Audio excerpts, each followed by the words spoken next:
¿Se escucha bien, Nicolás? Yo, a ti, sí, los demás, no sé. Sí, ya me Acá ya se levantaron enseña de que sí.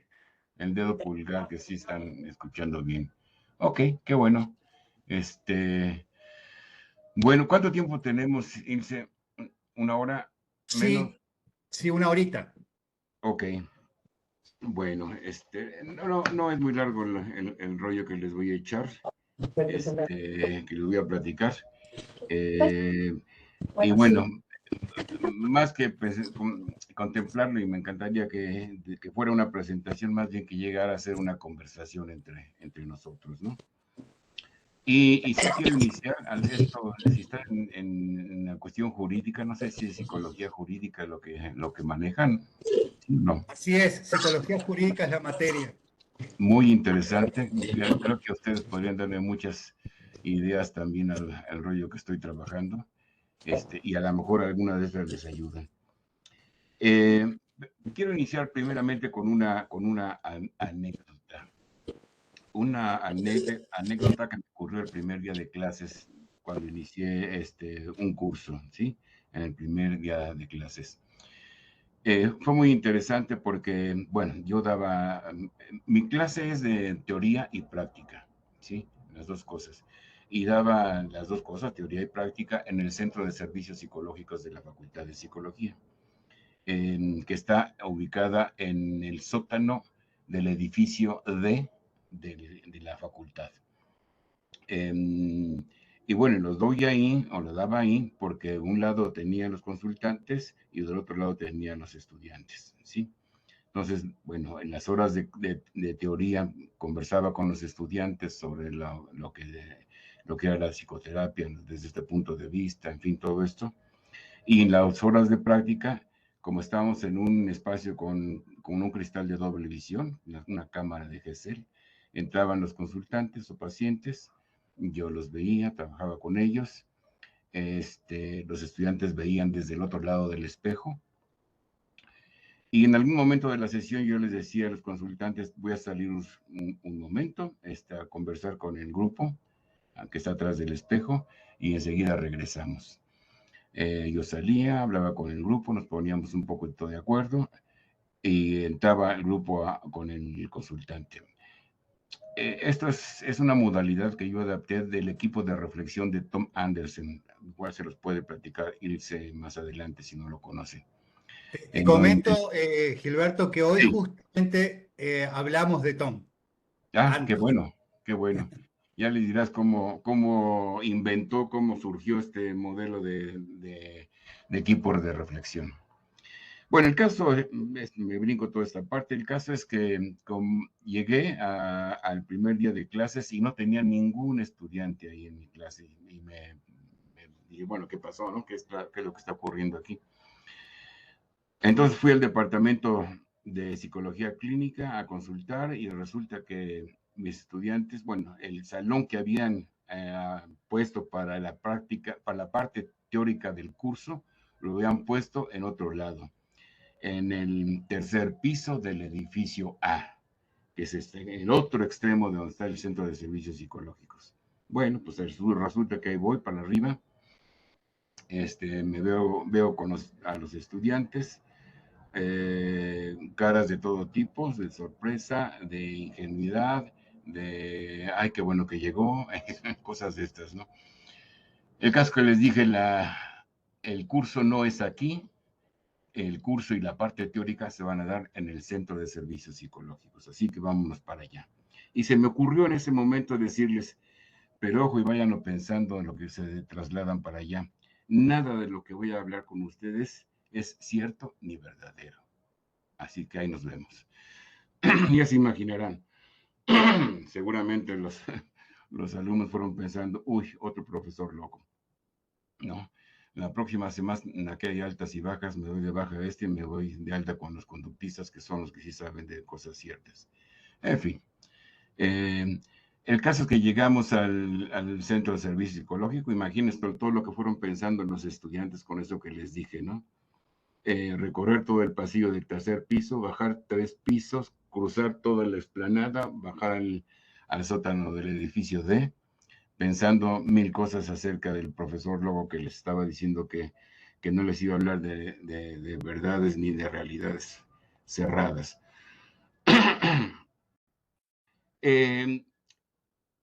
Cuando llegamos ahí y que ya se acomodaron y que empezaron a abrir los ojos un poco asustados, yo les dije, no les voy a hablar ni de verdad ni de realidades. Yo lo que les voy a hablar aquí es de perspectivas. ¿Sí? Y les dije, y no es que no existan las verdades o las certezas, sino que creo que estas están atrapadas dentro de una forma de pensar o perspectiva. ¿Sí? Esto es, lo que tenemos son puntos de vista, perspectivas o formas de pensar que nos permiten ver la realidad de determinada manera. Déjenme explicarme un poco más, les decía, a través de una analogía que me inventé, la analogía de los lentes conceptuales. Y decía que todos vemos la realidad de acuerdo con el punto de vista que hemos adquirido en nuestro entorno. Un punto de vista o forma de pensar que hemos adoptado de acuerdo al contexto y momento histórico en donde nos desenvolvemos como personas. Y lo mismo podríamos decir para el marco teórico o modelo conceptual con el que los terapeutas entramos a consulta, que es normalmente el que adquirimos en nuestra formación profesional. Son lentes conceptuales, les decía, que nos permiten ver la realidad de nuestros consultantes desde ese particular lente conceptual. Llámese terapia de la conducta, terapia familiar, terapia gestal, terapia narrativa o psicoanálisis. Y lo que vamos a ver aquí, les decía a mis estudiantes, es precisamente otra forma de pensar. Una nueva perspectiva, una modalidad terapéutica diferente, que en principio no descalifica ni descarta otras formas de entender la realidad ni las formas de hacer terapia. Solamente es otra manera de hacer psicoterapia. En este sentido, les decía, como lo señaló Carlos Slutsky, un valioso terapeuta familiar argentino, lo importante a considerar aquí es que los modelos son herramientas para pensar. O como lo menciona Robert Neuburger, que el ser humano tiene la capacidad para operar desde diferentes perspectivas, desde diferentes puntos de vista. O Paul Feyerabend, un importante filósofo de la ciencia, que se refería a la verdad como un asunto de perspectiva. Y esto sin dejar de recordar que ya Thomas Kuhn, historiador y filósofo de la ciencia, señaló que no mejoramos nuestro conocimiento, refiriéndose al conocimiento científico en particular, sino que simplemente cambiamos nuestra forma de pensar, nuestra forma de ver el mundo, nuestra perspectiva. Pero ojo, esto vale tanto para los científicos como para los terapeutas y también, como no, para los pacientes o consultantes. Y yo en mi manera de hacer terapia contemplo como puntos de partida dos formas de ver el mundo o perspectivas: el construccionismo social y la filosofía hermenéutica o interpretativa. Antes de continuar, considero importante señalar, aunque más o menos brevemente, que todas estas nuevas ideas vienen a emerger muy gradualmente gracias a un cambio que se empezó a generar a mediados del siglo pasado, producido en gran medida por el agotamiento del modelo científico relacionado con la llamada modernidad, lo que favoreció una nueva forma de ver la realidad y de conceptualizarnos a nosotros mismos. Siguiendo las ideas de Isaiah Berlin, podríamos decir que se trata de un punto de inflexión en la historia, mismo que genéricamente ha sido identificado como posmodernidad. La posmodernidad es una época en donde constantemente nos hemos estado exponiendo a otros valores, opiniones y estilos de vida, situación que permanentemente nos está empujando hacia una nueva conciencia de nosotros mismos, a una nueva conciencia colectiva, nos dice Kenneth Gergen, que nos está permitiendo percatarnos de que estamos inmersos en un mundo de múltiples perspectivas, de otras perspectivas acerca de la realidad y de otras verdades que, como la nuestra, también están impregnadas de valores y costumbres. Y muy importante, cuando se han estado relativizando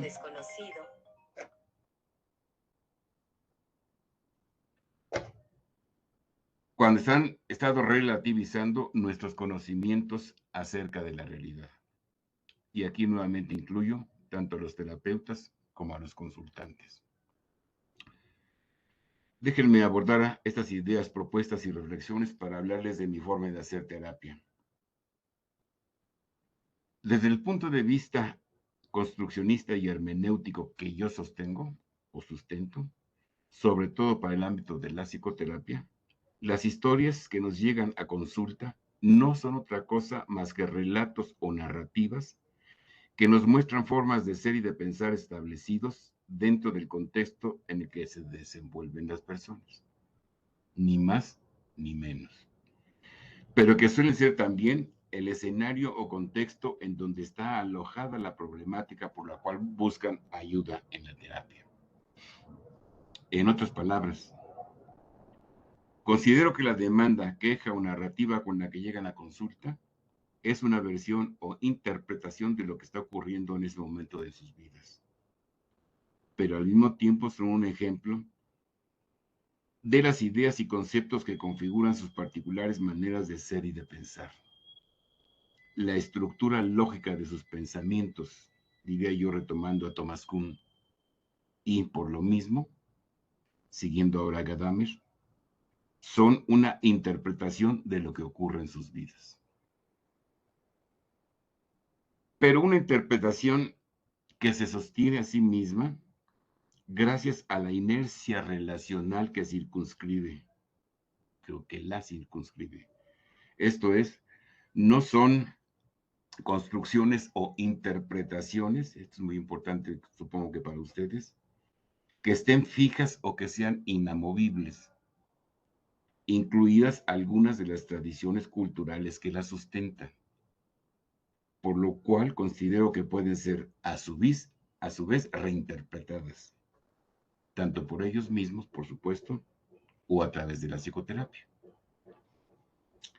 Es por ello la apreciación de que nosotros como terapeutas nos enfrentamos a una narración, a una versión de las formas de ser y de pensar de las personas, y por lo mismo que son narrativas o puntos de vista que pueden ser ampliados, abandonados o mejor aún, reinterpretados.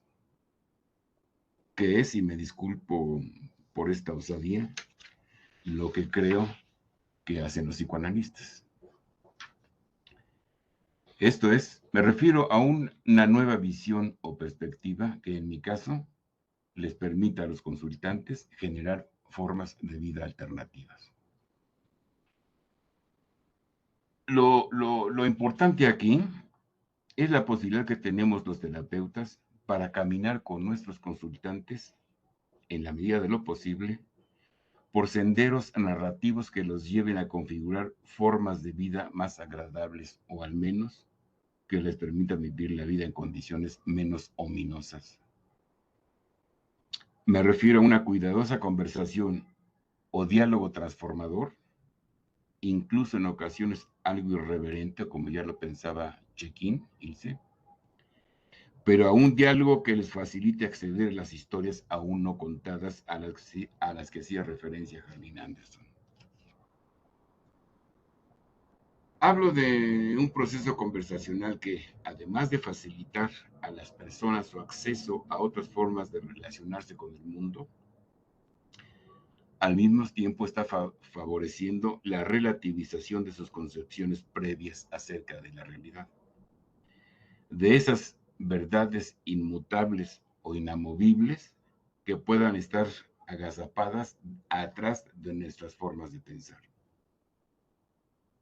Salud, yo también.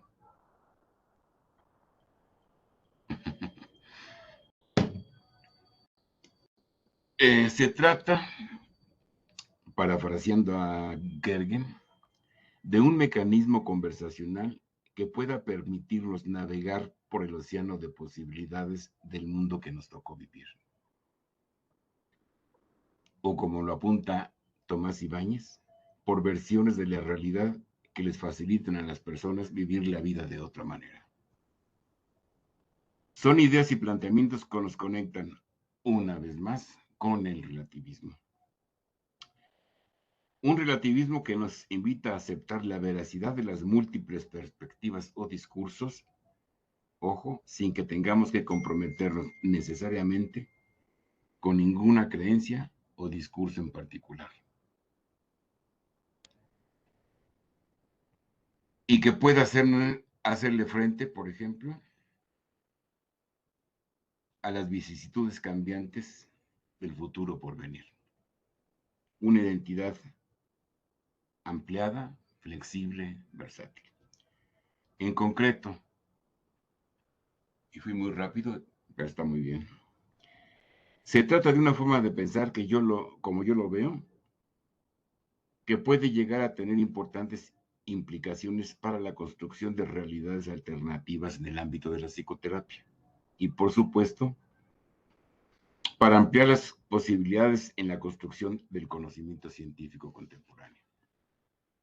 Me refiero a una forma de hacer terapia a la que he denominado diálogo hermenéutico y construccionista, una modalidad terapéutica que he venido configurando a partir de algunos planteamientos de importantes autores en diferentes áreas del conocimiento. Así, entre otras muchas ideas, sugerencias, propuestas, por ejemplo, de Kenneth Gergen retomo la idea de la realidad como construcción social.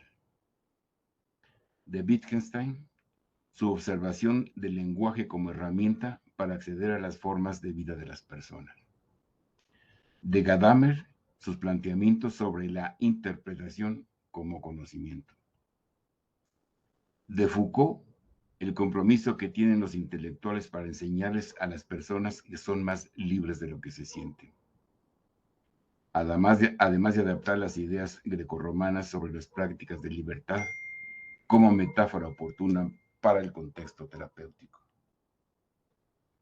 De Derrida retomo la idea de la deconstrucción para vincularla con los planteamientos construccionistas de Kenneth Gergen, lo que me llevó a conceptualizar un mecanismo discursivo para analizar las capas de sentido en las formas de ser y de pensar de las personas, mismo que denominé deconstrucción.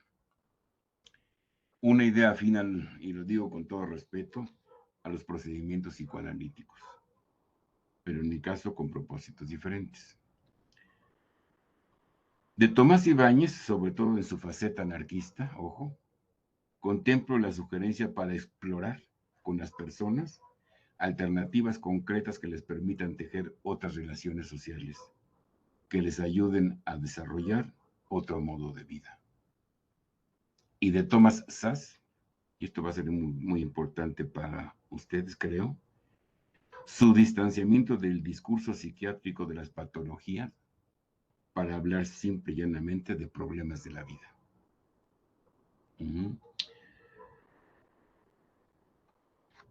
Déjenme terminar ya esta muy breve presentación con una tendencia que se está generando y que cada vez me preocupa más, muy, muy preocupante, que está generando en la sociedad y que es una tendencia que está buscando algo así como ampliar el rango de enfermedades o llevar los comportamientos X diversos, los problemas de la vida, a la patología. Es una especie de patologización de la sociedad, algo ya mencionaba Kenneth Gergen en el libro de El Yo Saturado, que se los recomiendo, una patologización de la sociedad, una tendencia muy incómoda para nuestras sociedades y que está incrementando los supuestos patologías e enfermedades y enriqueciendo los laboratorios haciendo pastillas para curar estas enfermedades que están inventando, ¿no? Por ejemplo, la semana pasada leí en el periódico El País un nuevo trastorno que se llama sisifemia. No sé si lo han escuchado ustedes, es la primera vez que lo escucho. Sisifemia. Sisifemia. ¿De Sísifo? No sé, es un nuevo trastorno laboral. La obsesión derivada de la ambición, la autoexigencia y el perfeccionamiento, de querer hacerlo todo bien y en el entorno laboral. Una tendencia peligrosa que puede acarrear graves consecuencias para la salud mental y también para la salud física. Cristo Rey de Monterrey.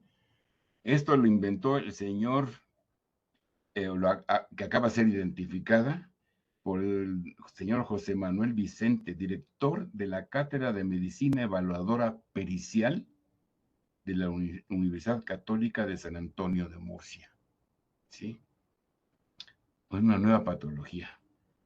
Me llegó también esto a llegar a pensar en la homosexualidad. Como ustedes saben, la homosexualidad, hasta los años 70, creo entender, según me decías tú, Ilse, fue catalogada como enfermedad o como patología por el DSM, ¿no? Del psiquiátrico. Y la OMS apenas la llegó a quitar a finales del siglo pasado, en los años 90. ¿Sí? Se imaginan, no pueden percibir todo ese malestar que provocó en las personas que se sentían homosexuales, todo ese grado de sentimientos negativos acerca de por qué soy así, si me dicen que estoy enfermo, etcétera, todo lo que pudo haber ocurrido, no solamente en las personas que tenían una inclinación o una preferencia sexual diferente, sino en las personas, entre comillas, normales, que empezaban a ver a estas personas como anormales o enfermos. Terrible. Lo más terrible, Ilse, y esto, no sé si voy a tener tiempo ya en mi vida de hacer esta investigación, una especie de investigación arqueológica como lo hace Foucault, ¿sí? En Arqueología de las Ideas, como para ver cómo demonios fue que esta orientación sexual o esta tendencia, como quieran llamarle, fue apropiada por la psiquiatría. ¿Por qué se la apropió? ¿Por qué se la jaló la psiquiatría? ¿Por qué la empezó a calificar como enfermo? ¿Sí? Eso debería ser un estudio arqueológico interesante como para prevenirnos de que no vuelvan a ocurrir este tipo de cosas, ¿no? Se me ocurre. Que es lo que estoy viendo de esta sisifemia, ¿no? Por ejemplo, otro dato, la soledad. La soledad cada vez la están manejando más como algo malo, como algo que no debe ser y que enferma a las personas, etcétera. Es terrible y no le podríamos dar a la soledad un carácter, un matiz positivo de que la gente necesita también estar sola en algunos momentos como para pensar sobre sí mismo. Tengo una tía que quiero mucho, acaba de cumplir 94 años, viene de una historia, es española, viene de una historia muy terrible, le tocó al final de la Segunda Guerra Mundial, le tocó todo la bronca con los españoles, esta guerra interna, ¿cómo se llama? Bueno, con Franco y todos ellos. La Guerra Civil Española. La Sí, Guerra sí. Civil Española, y le tocó vivir todo eso, ¿no? Y ahora, a los 94 años, su marido murió hace como 20, dice que disfruta estar sola y que el mejor momento de estar con ella misma es cuando está sola. Nadie la critica, nadie tiene con quién hablar con nadie y que se siente muy a gusto, ¿sí? No quiere decir que esté promoviendo, porque esto ya lo pongo en el libro que me publicó Taos, que esté promoviendo que toda la gente esté sola y que no se encuentre con nadie. No, no, no, yo creo que hay que balancear todas estas cosas de la vida, ¿no? Ahora, en esto que, perdón, ¿no? En esto Sí, que sí, decías sí. que me parece interesante, conectado mucho con esta materia de psicología jurídica, que sería esto de la construcción de un discurso dominante que permite la aceptación de un tipo de diagnóstico como verdadero, Así es. pero que a la vez tenemos que sumarlo. El gran detalle que Thomas Kuhn dice, tiene que haber una comunidad científica para que se sostenga un paradigma. Entonces, más que una comunidad científica, Ujú. como bien dijiste hoy, dejaste pasar, están los laboratorios, que son los que no solamente sostienen, Así es. sino que producen una enfermedad para vender, como bien decías vos, una pastilla. Claro, exacto. Mira, Ahora, qué sí, interesante el hecho de también relacionado no solamente con la construcción discursiva, que esa construcción discursiva genera la aparición de un concepto y eso genera una telaraña para atrapar a un grupo de sujetos que si no tienen esta posibilidad de pensar, como lo hizo Foucault, decir, ¿en qué momento aparece el psiquiatra como alguien que sabe de la locura? exactamente.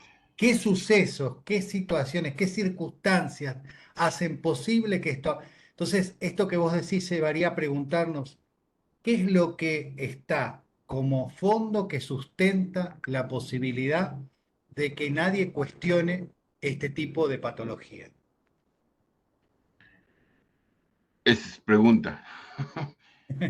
Si es pregunta, mira, te voy a decir lo que yo veo. Siento que estamos inmersos en un mundo bastante complicado, pero un mundo en general identificado como neoliberal económicamente, ¿sí? ¿Qué es lo que está haciendo? Privilegiando, obviamente, las ganancias, el poder generar ingresos, ¿sí? Y la gente se pelea por ahí. Ahí es donde surgen, por ejemplo, las compañías farmacéuticas, ¿ok? Y esas compañías farmacéuticas pueden empezar para generar sus ingresos y su riqueza, empezar a generar o inventar estas patologías, ¿no? Para poder hacer las píldoras que ayudan para aliviar esas patologías inventadas. Pero todavía lo peor del caso, y hay varias versiones que ustedes pueden ver en Netflix, si quieren luego les doy algunas sugerencias, en donde eh, hay un vínculo extraño ahí, económico evidentemente, entre las empresas o los dueños de las empresas, de las fábricas, de las eh, fábricas que hacen píldoras y todo eso, con los médicos. Entonces, los médicos, hay un grupo de médicos que aprueba todo eso, ¿sí? Y que les da a observaciones, sugerencias, estudios científicos en donde reportan tal y cual cosa, ¿no? Y esto es evidentemente un círculo vicioso, no, círculo vicioso no, es un círculo perverso, ¿sí? Un círculo perverso en donde las personas tienen que, eh, estos gentes de las fábricas, de las empresas, todo esto, tienen que inventarse cosas, pero tienen que sustentarse en algo. Y esto también es muy importante, cómo todas esas ideas pueden permear a lo largo de la sociedad. ¿A través de qué? De la publicidad, de los mismos médicos, de un montonal de cosas de ese tipo, que están haciendo lo que Kenneth George llama una construcción social de la enfermedad. y están Sí. inventando enfermedades y enfermedades, etcétera.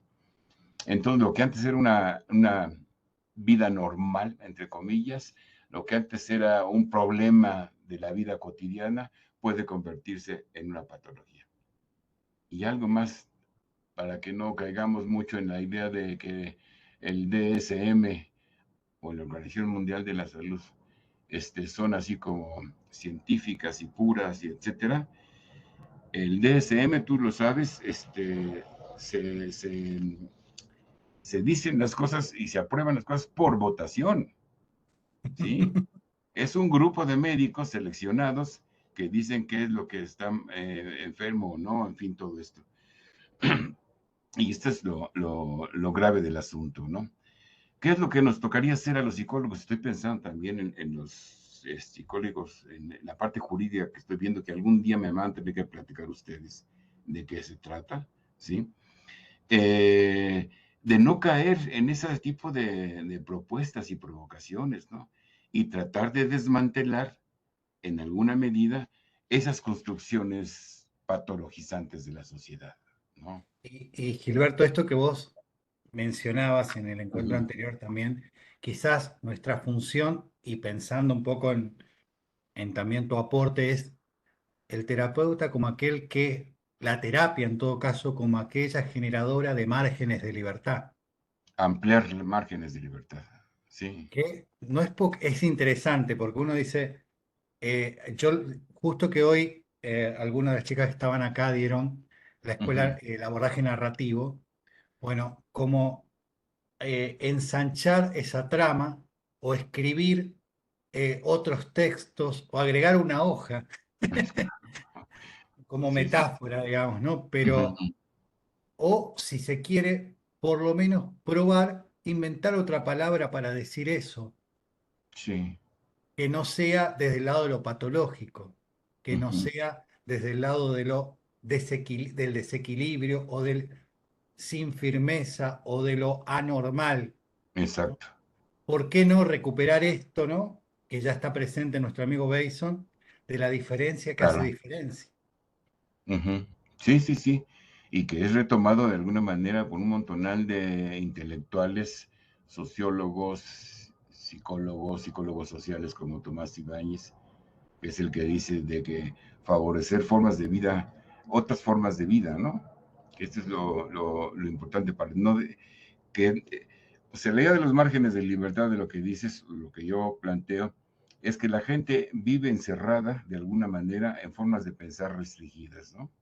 En formas de pensar y de vivir la vida restringidas. Entonces ve, hablando de las perspectivas, ve su mundo, ve sus relaciones desde una perspectiva relativamente restringida, o por lo menos así lo podemos pensar, porque no, esa perspectiva no le permite encontrar alternativas y sigue atorado en la problemática.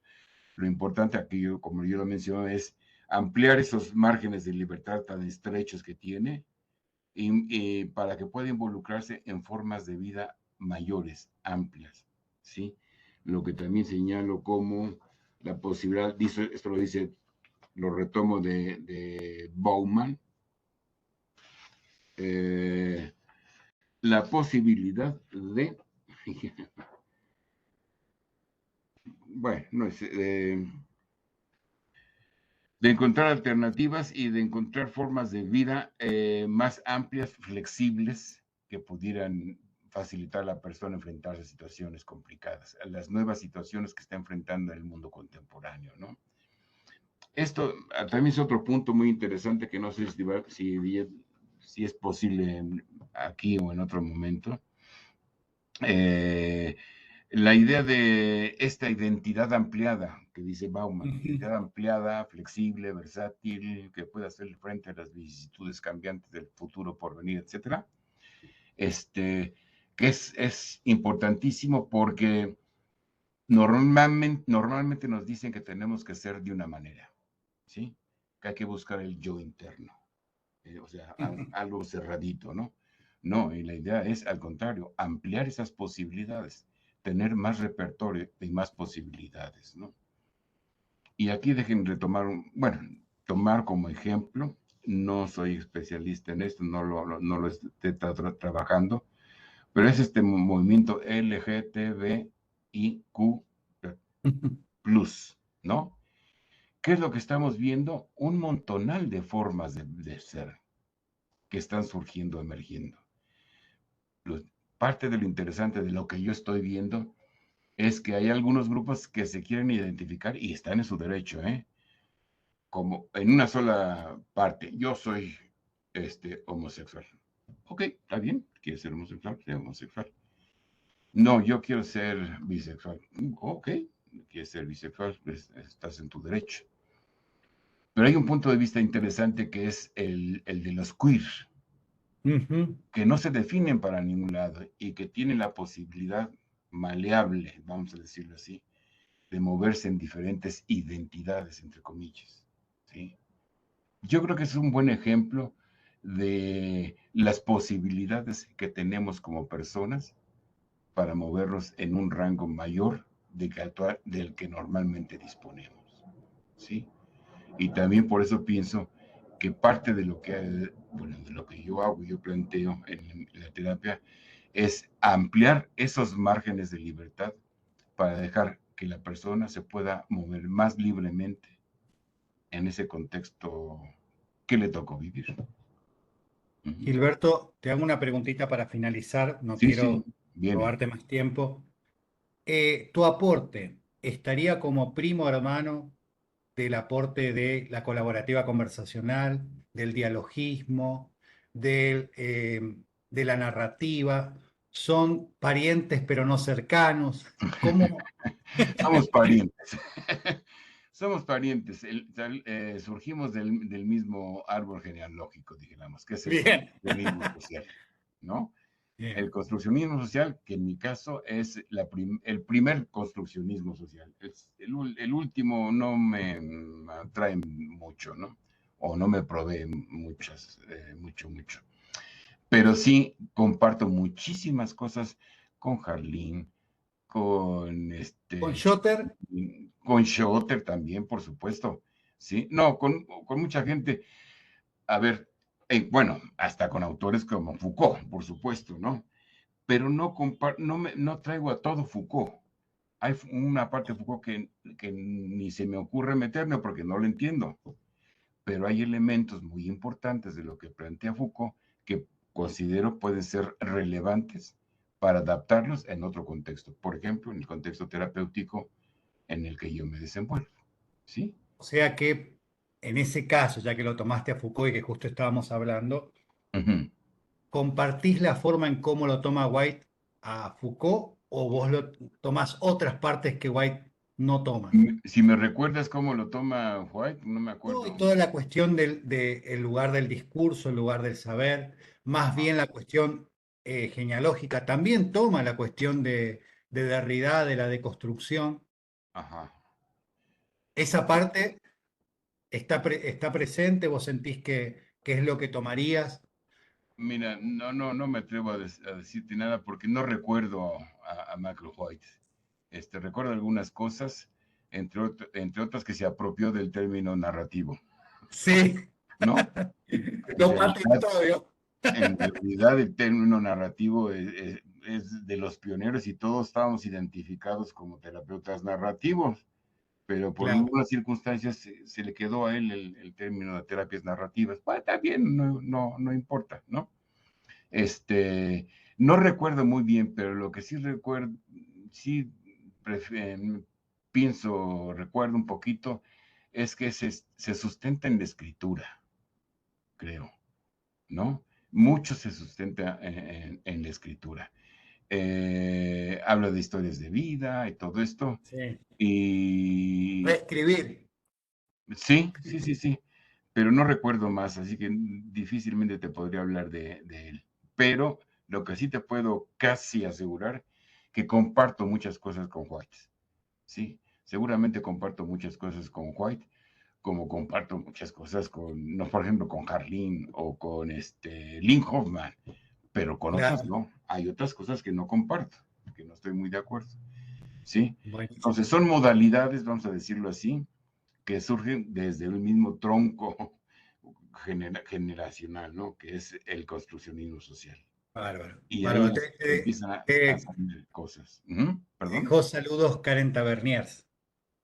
Así que, Ok. Karin Taverniers.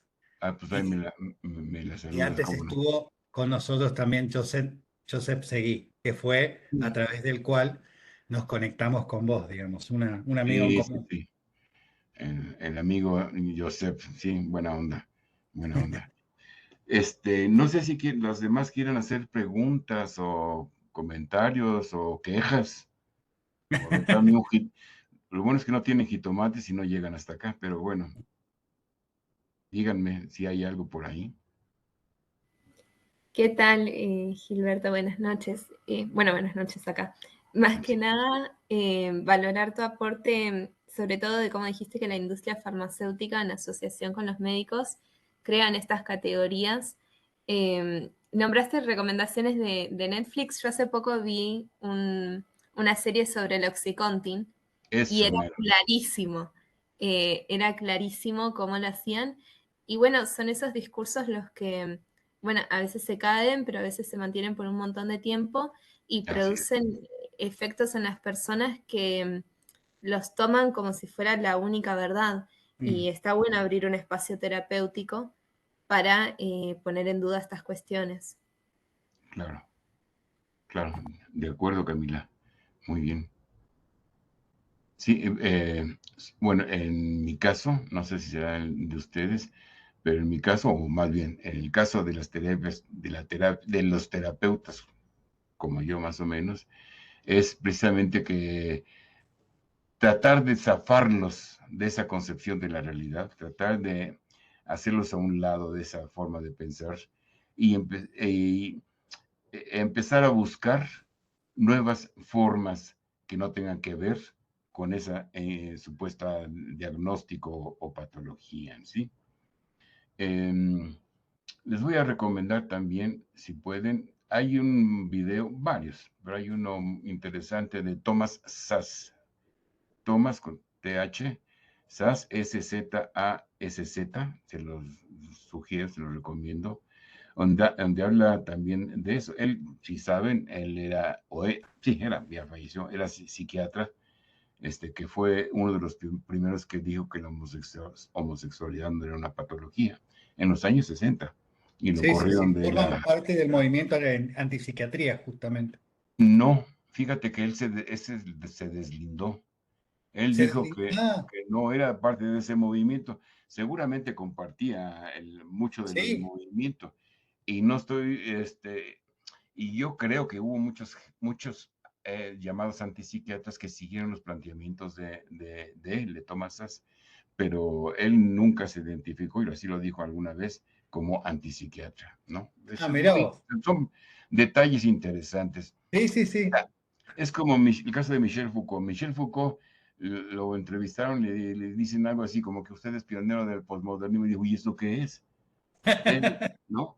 Alguien identificó después o delineó lo que era la posmodernidad y el posmodernismo y obviamente son ideas que surgen también de los planteamientos de Michel Foucault, ¿sí? Pero él nunca se identificó como tal. Claro, sí, sí. Sí, Eso sí. es, ese es un poco el punto. Bueno, les recomiendo ese video de Thomas Sass. También les recomiendo, hay un señor, ahorita me acuerdo, que se llama, ahorita me acuerdo.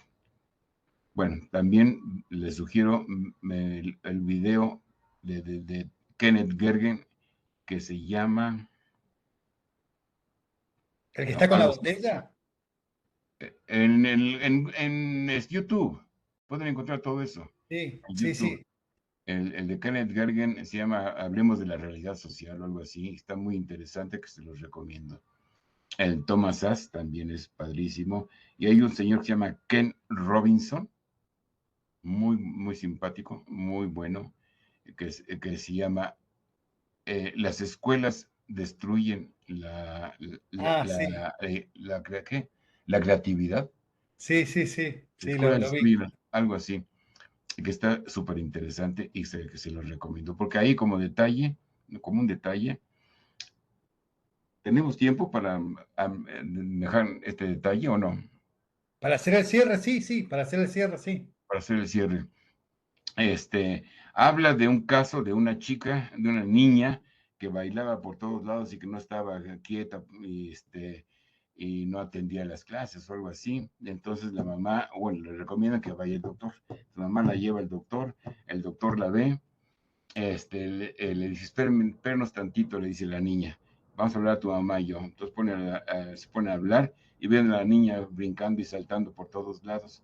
Y entonces el doctor le dice a la mamá, señora, su niña no está enferma, es una bailarina. Muy interesante, porque además dice